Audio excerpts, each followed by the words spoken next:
Whatever the time, whatever the generation, whatever the nation, it seems that taxes and taxation can always be a very controversial topic. The big question is, what are the powers that be going to do about taxes? And whenever someone runs for office, we always ask the question, are they going to raise taxes? And what will our taxes go for? Are they going to lower taxes? What are they going to do with taxes, and upon whom? And are we going to find ourselves paying for things that we find to be morally reprehensible?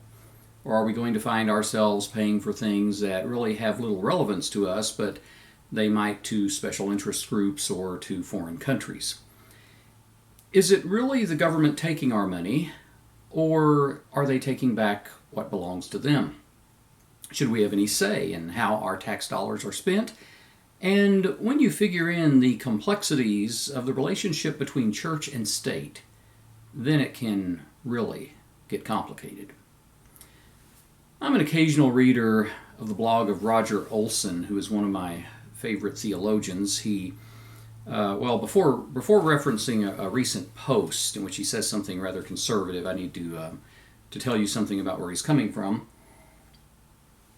I'll tell you that Roger Olson is not just another right-wing conservative talking head. In fact, he believes that the presidency of Donald Trump was one of the tragedies of our time. But I find Olson very compelling, both when I do and when I do not agree with him. And his April 7th post, he says that some people are daring to sue Christian organizations to try and force them to open their doors to fully practicing LGBT people. And sooner or later, according to Olson, some federal court will side with them and remove Christian schools and other organizations from tax-exempt status. If what is called the Equality Bill gets passed, then the LGBT people become a protected category and legally invincible to legal discrimination. And Olson asks, what will happen if the government threatens to cancel tax exemption and student loans to students who want to attend Christian schools? What will happen? Will these schools give in and exchange their long-held beliefs and strongly held ethical standing? Will they trade all of that for money? Or will they find a way to exist as Christians did in earlier centuries, without tax-exempt status and government-supported student loans, as well as government funds for research and such? And when this happens, not if, but when this happens, and it seems inevitable that many Christian organizations will lose tax-exempt status, Olson concludes by saying, "My advice is for all Christian organizations and institutions to begin planning for a future without tax-exempt status and without government support, direct or indirect."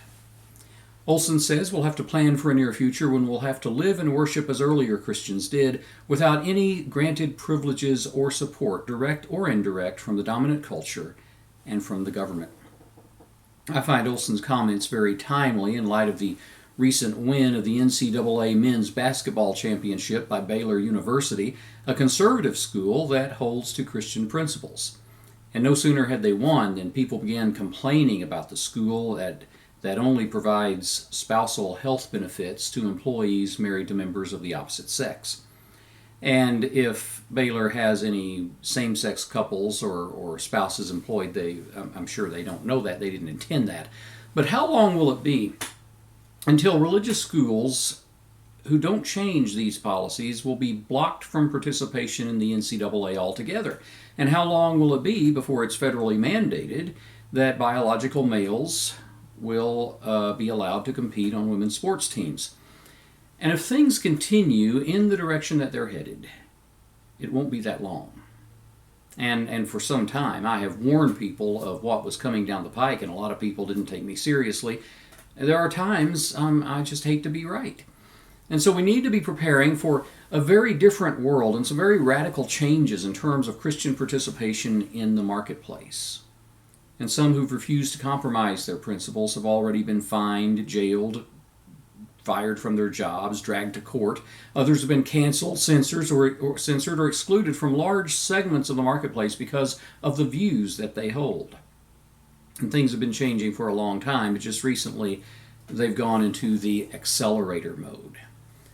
Do Christians have any recourse in these changing times? And to what extent do we, or should we, have any say in government or how the tax money is spent? Should we have any say in legislation? And the Bible never completely settles the question, but some texts urge us to think about it. In Mark chapters 11 and 12, Jesus is being hit with a barrage of questions during his last week in Jerusalem on his way to the cross. And questions are posed to him about authority and religion and the resurrection. And not because his inquisitors really want to hear what he has to say, but because they're trying to trap him in his words. The question in Mark 12, verses 13 through 17, is a political one. Should we pay taxes to Caesar or not? Would it be compromising for a devout Jew to pay the imperial tax to an ungodly imperial entity? Would it be compromising to do that? And notice who is sent to pose this question in verse 13. Later they sent some of the Pharisees and Herodians to Jesus to catch him in his words. Okay, first off, who is the they who sent these people to question Jesus? The answer goes back to 11:18, where the chief priests and teachers of the law began looking for a way to kill Jesus. Now this is just after he drove the money changers out of the temple, and they questioned him, by what authority have you done this? And part of his answer is the parable of the tenants, in which these leaders are exposed as illegitimate keepers of God's vineyard. And so in verse 12 of chapter 12, they decide they want to arrest Jesus, but they fear the crowd, and so they send others to question Jesus. This combination of Pharisees and Herodians, which are strange bedfellows indeed, because they took differing positions on foreign occupation. The Pharisees began as a resistant movement during the Maccabean revolt, through which the Jews briefly regained their independence after having been oppressed by the Babylonians, the Persians, the Greeks, the Egyptians, the Syrians, and the list goes on. But later the Romans come in, who are still on the scene and still the occupation at the time of Jesus. And while the remnant of exiled Jews returned to Jerusalem 500 years prior from Babylonian captivity, these Jews still consider themselves very much to be exiles because they are still oppressed, and some are waiting for a revolutionary deliverer. The Pharisees were a religious movement bent on meticulous observance of purity laws and the Sabbath. These Jewish identity markers were, as much as anything, practiced out of protest against foreign occupation. They were a reaction to Antiochus IV of Syria, who had desecrated the temple with idols and also had sacrificed a pig on the altar. He even outlawed circumcision and the Sabbath. And the Pharisees said, well, if we just keep these rituals as carefully and as meticulously as we can, that is our resistance to being assimilated by any foreign power. And then there were the Herodians, on the other hand. Now the Pharisees, they weren't looking for trouble. They weren't willing to take up arms against Rome. But again, they saw their religious piety as a means of resistance, which would eventually usher in the kingdom of God's Messiah. Okay, now on to the Herodians, on the other hand. The Herodians were likely Galilean Jews who supported the rule of Herod Antipas in the northern province.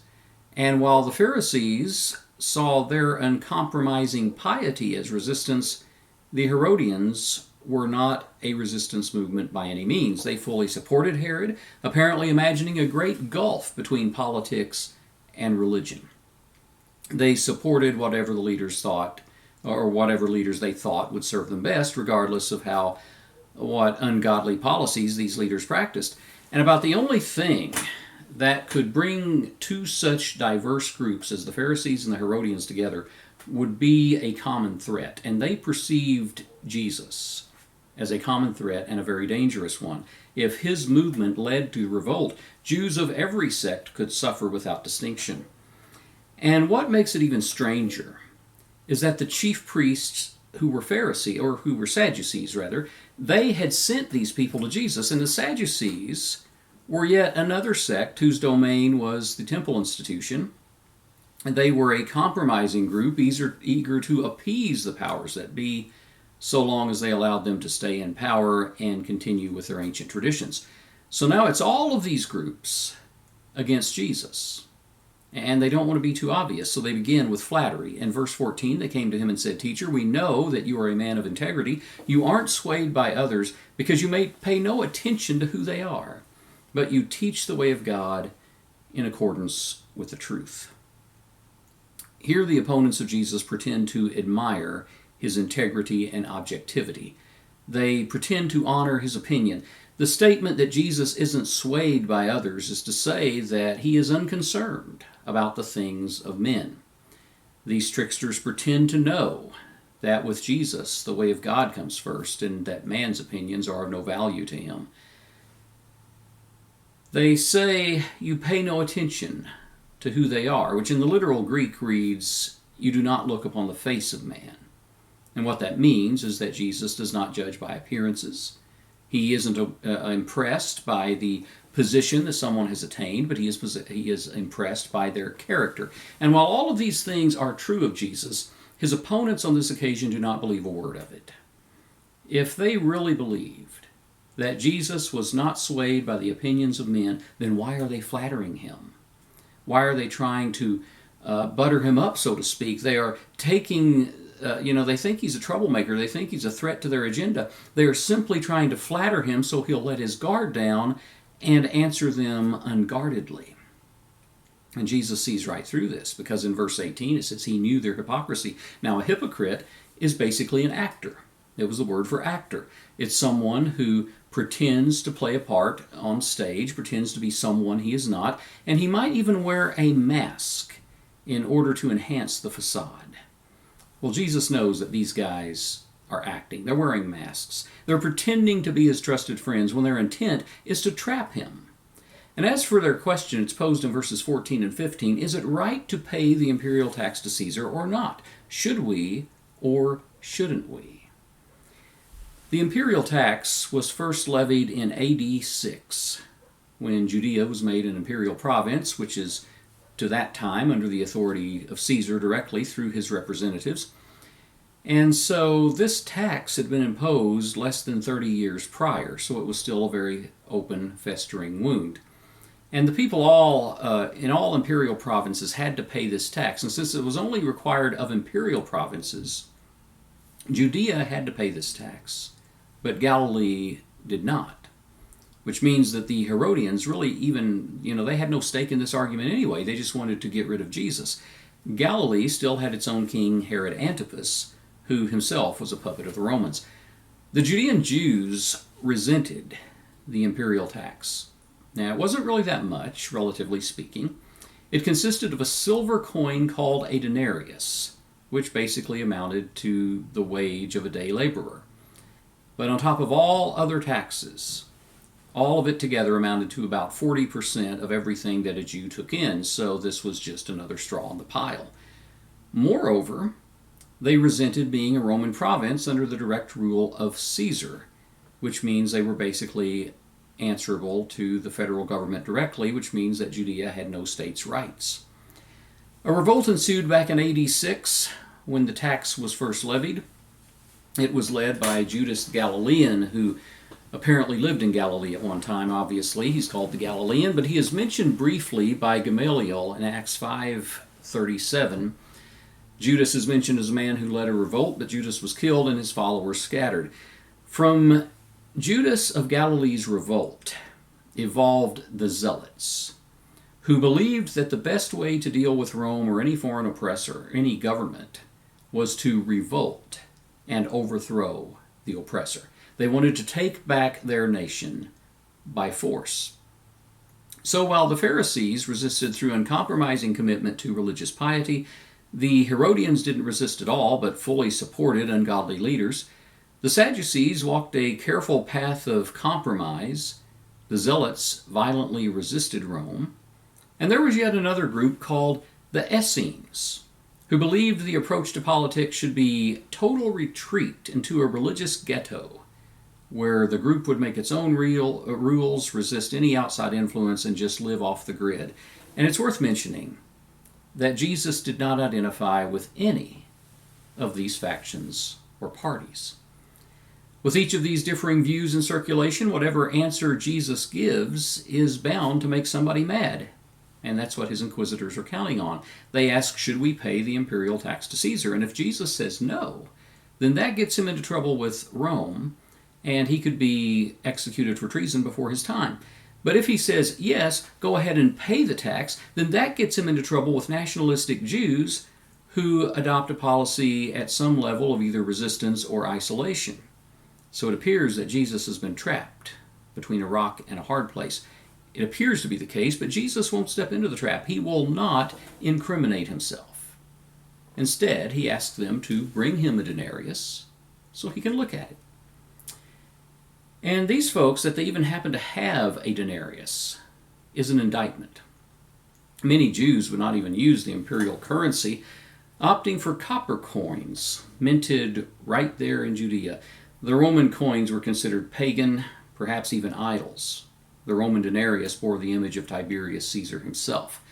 Some Jews were so pious to not only reject idols, but graven images of any human person or animal. Some would likely not have tolerated dolls or photographs had they existed at the time. The Roman coins were highly offensive, but these guys who pretend to be such good Jews as they question Jesus, they just happen to have one handy. And they give it to Jesus, who asks in verse 16, whose image is this? And whose inscription? Along with Caesar's portrait was an inscription on the Roman coins. It acknowledged Caesar as high priest and the divine Son of God, essentially deity and the mediator between man and deity. And Jesus' line of questioning is turning the table on these guys, like, why are you walking around with this idol on your person? And they admit that this coin is stamped with Caesar's image. Verse 17, then Jesus said to them, give back to Caesar what is Caesar's, and to God what is God's. And they were amazed at him. While the inquisitors asked Jesus whether they should pay the imperial tax, Jesus responds with a different word. They say, shall we pay Caesar? But he says, give back to Caesar. Give back to Caesar what belongs to Caesar, which means that this coin originally belonged to Caesar. I mean, it must be his. It has his picture on it. It has his name on it. It must belong to Caesar. Give it back to its rightful owner. As author Bonnie Thurston has said, while Jesus recognizes the legitimate claims of government, he also implies with his answer that everything is ultimately God's. What Jew would deny that everything is under God's sovereignty? So if we give back to Caesar what belongs to Caesar, we now ask, what is it that belongs to God? The answer is everything. There is nothing outside his authority or jurisdiction. And if coins stamped with Caesar's image belong to Caesar, then if something is stamped with God's image, then to whom does it belong?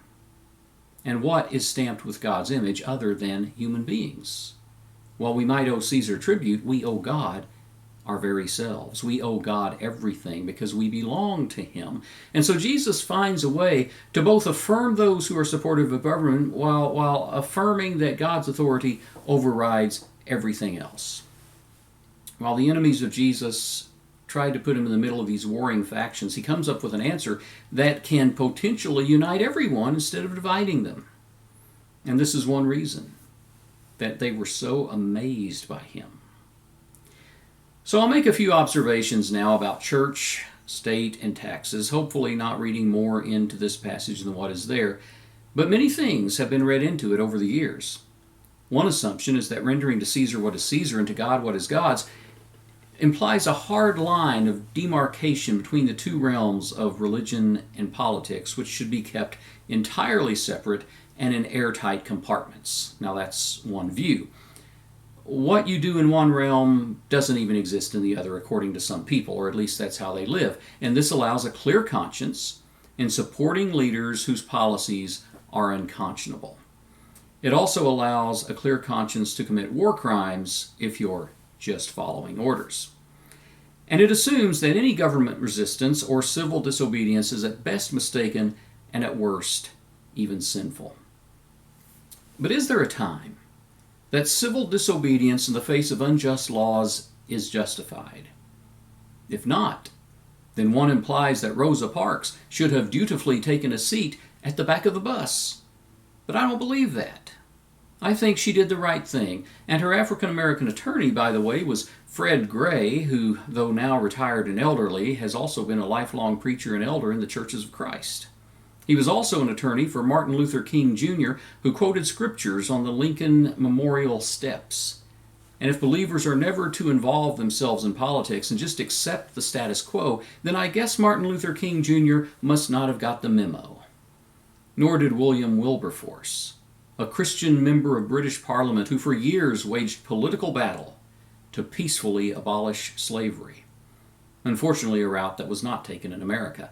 And Dietrich Bonhoeffer, the German preacher who stood up against the Nazis, and he must not have got the memo, that religion and politics are supposed to be separate. See, there is a time for disobedience. There's a time for civil disobedience when laws are unjust. But how far do we take this? Do we take it to the point of violence, vandalism, and even war?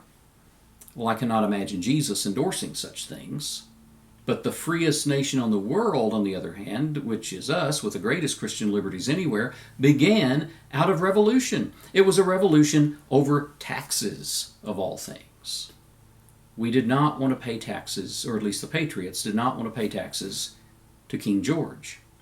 And the tax wasn't even that exorbitant, and it was to pay for Britain's defense of the colonies during the French Indian War.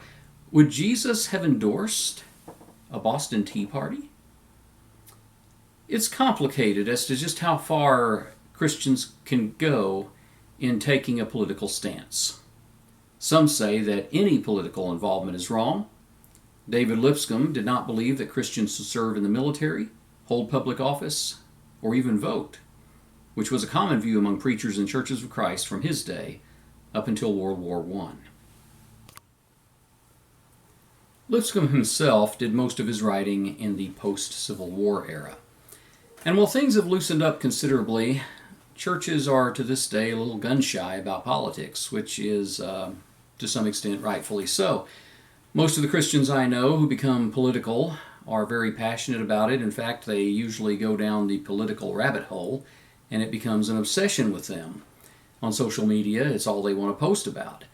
And most are so partisan that they'll throw their support behind their party regardless of what atrocities it commits. And they're at more political rallies than they are worship assemblies. Politics, in essence, has become their religion. There is the added danger of Christians confusing political involvement with kingdom work. Organizations exist whose sole purpose is to pass legislation consistent with Christian values. And I suppose that's okay. They have as much right to participate in the system as any of us. But we must be careful that we do not confuse politics with kingdom work. Because at the end of the day, politics is about legislative coercion, but the kingdom of God is about people voluntarily being persuaded to make the choice to be disciples of Jesus. And if some people were as committed and as on fire about evangelism as they are about politics, maybe then we'd see some real change. I understand the church being gun-shy about politics. People should not be coming to the church for a steady diet of the latest on the Supreme Court and on immigration policy and gun control. Nor is the worship assembly a place to sing patriotic songs or to pledge allegiance to anyone or anything other than God. When we render to God the things that are God's, we recognize that even country falls under the scrutiny of His judgment and His word. And all that being said, I think that the church might also at times go to the opposite extreme, in which the church and its ministers are never allowed to address anything that might be interpreted as even remotely political. As a minister, I have no ambitions about being a political pundit. We have enough of those. But I also reserve the right to critique policies that are unjust unethical, immoral, and against nature itself. And I believe that it's our Christian duty to oppose and to resist such things. Now, one might argue that Jesus didn't do that, but Jesus didn't live in a democratic republic. Jesus lived in a system that was not a government by the people for the people, but since we theoretically are, then we at least theoretically are our nation's leaders. We get to choose our representatives. We get a voice to influence policy. Never in the history of the world have Christians been given that much say. But what have we done with it? Behind what kinds of policies have we thrown our support by throwing our support behind certain people? I feel it necessary to address this because we are entering a new phase in our nation, and we may well lose some of our privileges, freedoms, and accommodations that we've taken for granted. And while the Lord's acknowledgement that Caesar has his place and should receive his due, make sure that you're giving to God what belongs to him.